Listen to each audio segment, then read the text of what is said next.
প্রিয় চাকরিপ্রার্থী ভাই বোনেরা, আসসালামু আলাইকুম। এখন আমি আপনাদের সম্মুখে উপস্থিত হয়েছি বাসাস কম্পিটিটিভ বেসিক ম্যাথ জোন বইয়ে যে 22টি নতুন ফর্মুলা রয়েছে সেই ফর্মুলার একটিকে নিয়ে, যা আপনাদের কল্যাণে আসবে। খেয়াল করুন, এডি নিমকো অর্থাৎ national institute of mass communication 2003-এ এই প্রশ্নটি এসেছিল অ্যাসিস্ট্যান্ট ডিরেক্টর পদের পরীক্ষায়। তো খেয়াল করুন, এখানে একটি ধারা দিয়ে প্রশ্ন করেছে আরেকটির সমষ্টি কত। এখানে দেয়া আছে কি 1 square 2 square 3 square 10 plus 10 square is equal to 385 হলে 2 square 4 square 6 square plus 20 square সমান কত। প্রিয় চাকরিপ্রার্থী ভাই বোনেরা, আমি জানি না প্রশ্নকর্তা কেন এই ধারাটা দিয়ে ওই প্রশ্নটি করলো, কারণ আমি মনে করি যে এই প্রশ্নটার উত্তর সরাসরি ফর্মুলা থেকে দেওয়া সম্ভব।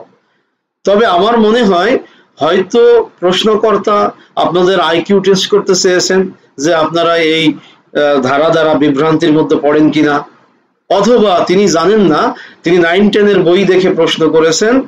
9-10 এর বইয়ে তো 1 square 2 square 3 square dot dot n square is equal to n into n plus 1 into twice n plus 1/6 এরকম একটা ফর্মুলা রয়েছে।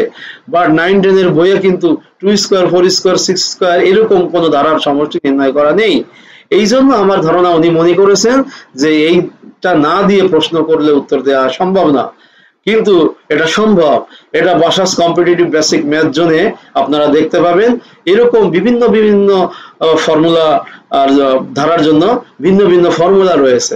তো যাই হোক, আমরা কথা না বাড়িয়ে এই প্রশ্নটার উত্তর খোঁজার চেষ্টা করি।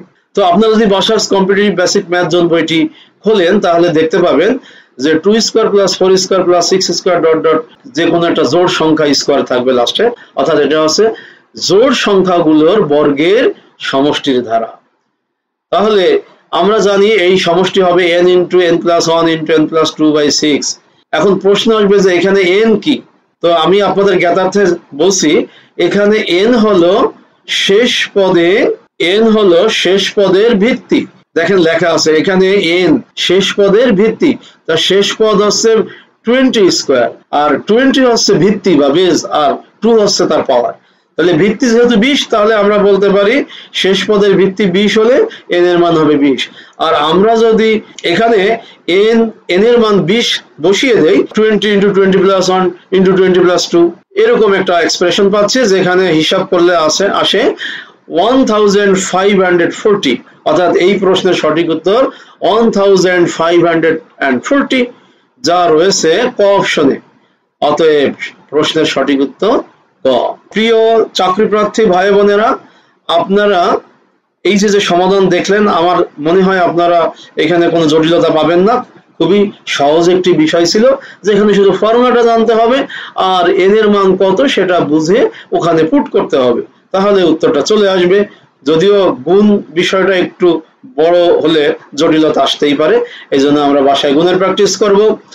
আর এই ধরনের অঙ্কের প্র্যাকটিসের জন্য আমরা বাসাস কম্পিটিটিভ বেসিক ম্যাথ জোন বইটি অনুসরণ করব।